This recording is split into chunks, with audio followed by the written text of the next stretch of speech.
எல்லோருக்கும் வணக்கம். எல்லோரும் நன்றாக இருப்பீர்கள். கோச்சாரத்தில் மீன ராசிக்கு ஜென்மச்சனியும் சிம்ம ராசிக்கு அஷ்டமச்சனியும் வரப்போகுது. இந்த ஜென்மச்சனி அஷ்டமச்சனி மீன ராசிக்கும் சிம்ம ராசிக்கு எவ்வளோ தொலைக்கு பாதிக்கும், அதாவது யாருக்கு பாதிக்கும் யாருக்கு பாதிக்காதுங்கிறத தான் நம்ம இன்றைக்கி பார்க்க போகிறோம். ஆல்ரெடி கும்பராசிக்காரங்களுக்கு ஜென்மச்சனியும் கடகராசிக்காரங்களுக்கு அஷ்டமச்சனியும் நடந்துக்கிட்டு இருக்கு.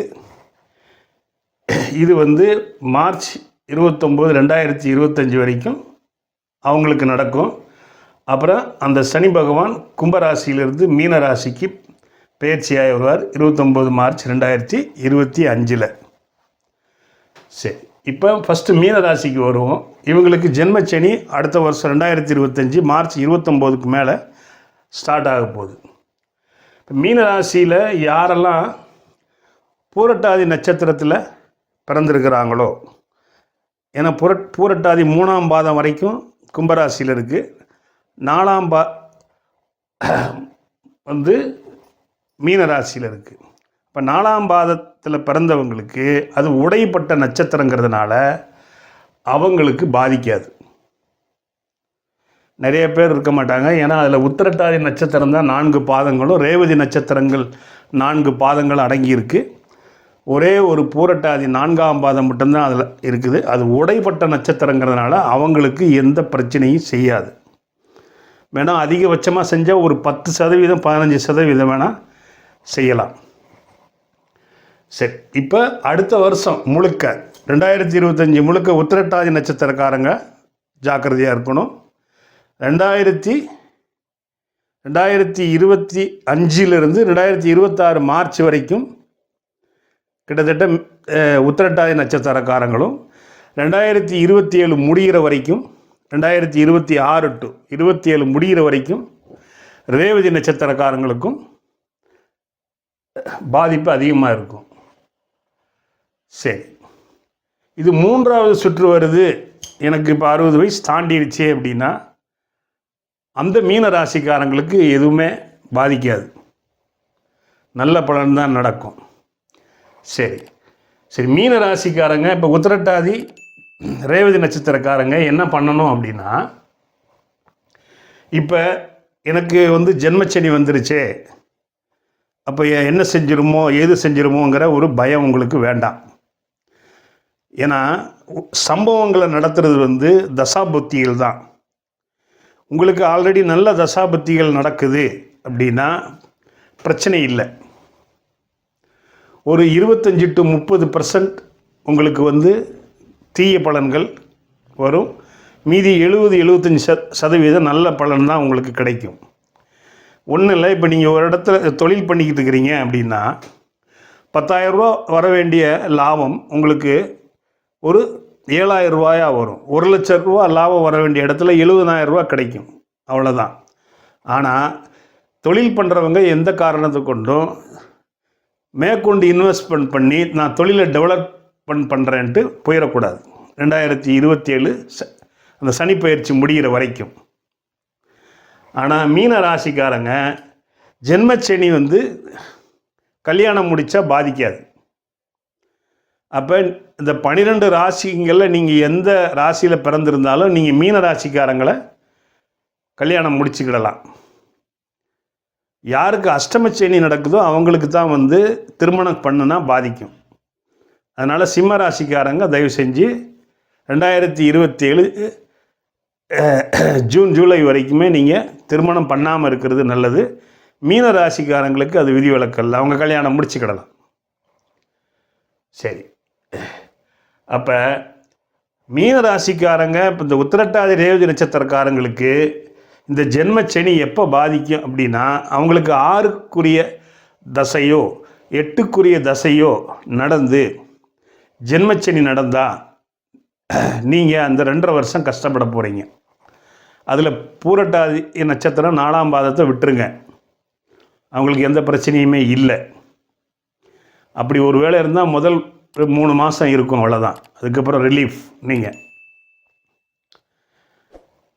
அதனால் நீங்கள் செய்ய வேண்டியது என்ன அப்படின்னா, தொழிலை வந்து எக்ஸஸ் பண்ணாதீங்க, முதலீடு பண்ணாதீங்க, யாரையும் நம்பி பணம் கொடுக்காதீங்க.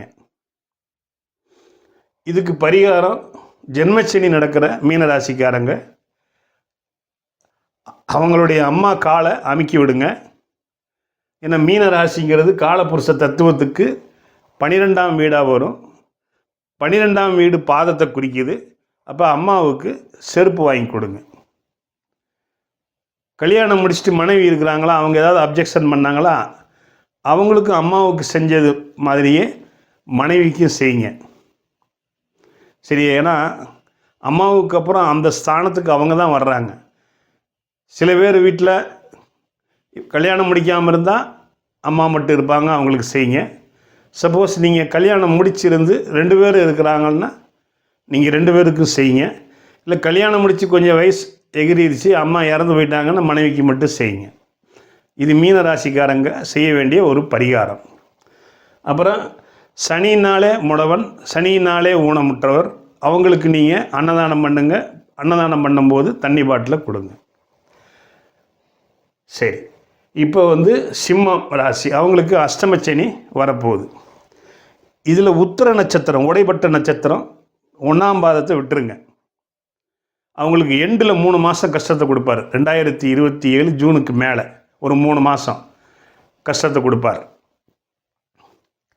ஆனால் இந்த மக நட்சத்திரக்காரங்களுக்கு 2025 முழுக்க, பூர நட்சத்திரக்காரங்களுக்கு 2026 முழுக்க கஷ்டம்.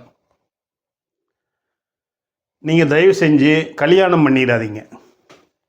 இப்போ அதே மாதிரி மீனராசிக்காரங்களுக்கு வேலை செய்கிற இடத்துலேருந்து நீங்கள் எங்கேயும் போகாதீங்க. அதே இடத்துல இருங்க, அதே இடத்துல தக்க வச்சுக்கோங்க. உங்களுக்கு கொஞ்சம் ப்ரெஷர் இருக்கும், 2 மணி நேரம் எக்ஸஸாக வேலை பார்க்க வைப்பாங்க. சம்பளம் 10,000 ரூபா 20,000 நீங்கள் வேலை செஞ்சதுக்கு தக்கன கூலி கிடைக்காது. இதெல்லாம் எனக்கு தெரியும், நான் அக்செப்ட் பண்ணிக்கிறேன் அப்படிங்கிற பட்சத்தில் ஒன்றும் பிரச்சனை இல்லை. வேலை விட்டு மாறி போகாதீங்க. அதே மாதிரி சிம்ம ராசிக்காரங்களும் அதே மாதிரி தான். உங்களுக்கு அப்படித்தான். முதலீடு பண்ணாதீங்க, திருமணம் பண்ணாதீங்க. நீங்கள் காதல் பண்ணிக்கிட்டு இருந்தீங்கன்னா அது கண்டிப்பாக தோல்வியில் முடியும். தோல்வி அடைஞ்சிருச்சேன்னு சொல்லி வெக்ஸஸ் ஆக வேண்டாம். நிறைய இருக்காங்க, நிறைய ஆண்களுக்கு நிறையா பெண்களும், நிறைய பெண்களுக்கு நிறைய ஆண்களும் இருக்கிறாங்க. புதுசாக தொழில் தொடங்காதீங்க. நீங்கள் தொழில் செஞ்சீங்கன்னா அது வாட்டிக்கு நடக்கட்டும். நான் அதை தான் சொல்லுவேன். உங்களுக்கு 6-8க்குரியவனுடைய தசை நடந்தால் தான் நீங்கள் ரொம்ப கஷ்டப்பட போகிறீங்க 100%.